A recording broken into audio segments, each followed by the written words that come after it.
माँ बाप की मोहब्बत, वो कर्ज जो कभी अदा नहीं होता। एक छोटे से शहर में हमजा नाम का एक लड़का रहता था। वो अपने माँ बाप का इकलौता बेटा था। इसके वालिद एक मामूली सी दुकान चलाते थे, जबकि इसकी माँ घर में सिलाई का काम करके घर के अखराजात में हाथ बटाती थी।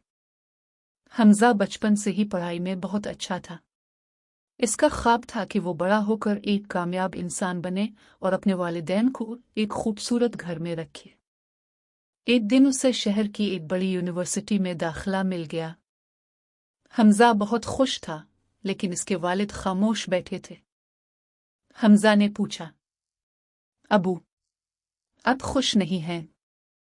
वालिद ने मुस्कुरा कर कहा, बेटा, खुशी तो बहुत है, बस सोच रहा हूं कि तुम्हारी पढ़ाई के अखराजात कैसे पूरे करूंगा। हमजा ने फौरन कहा, अबू, अगर मुश्किल है तो मैं नहीं जाऊंगा।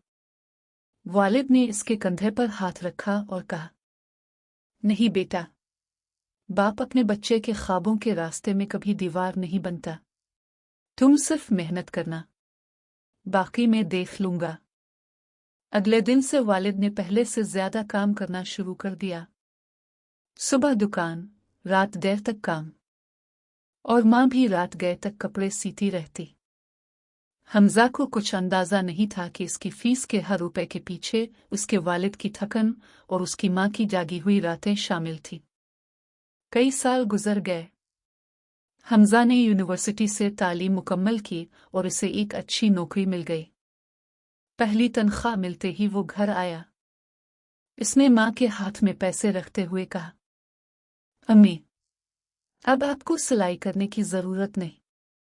फिर वालिद के सामने बैठकर बोला, अबू, अब आप दुकान पर नहीं जाएंगी। आपने मेरे लिए बहुत मेहनत की है, अब मेरी बारी है। वालिद ने कुछ नहीं कहा, बस बेटे को गले लगा लिया, और माँ की आंखों से आंसू निकल आए। कुछ अरसे बाद हमजा ने अपने वालिदैन के लिए एक खूबसूरत घर खरीद लिया। घर की चाबी वालिद के हाथ में देते हुए इसने कहा, अबू, ये आपका घर है। वालिद ने चाबी को देखा, फिर बेटे को देखा और मुस्कुराकर बोले, बेटा, मुझे घर आज नहीं मिला। मुझे तो उसी दिन मिल गया था जिस दिन तुमने मुझे अबू कहकर पुकारा था। हमजा की आंखें नम हो गई। इसे इस लम्हे एहसास हुआ कि वो अपने वालिदैन का कर्ज कभी अदा नहीं कर सकता, क्योंकि माँ बाप औलाद को सिर्फ जिंदगी नहीं देते, वो अपनी पूरी जिंदगी औलाद पर लगा देते हैं। अगर आपके माँ बाप आपके साथ हैं तो उनकी कदर करें, उनके लिए वक्त निकालें, उनसे मोहब्बत का इजहार करें, क्योंकि दुनिया में बहुत से रिश्ते दोबारा मिल सकते हैं, लेकिन माँ बाप दोबारा नहीं मिलते। अपने वालिदैन को आज ही गिले लगाएं और उन्हें बताएं कि आप उनसे बहुत मोहब्बत करते हैं।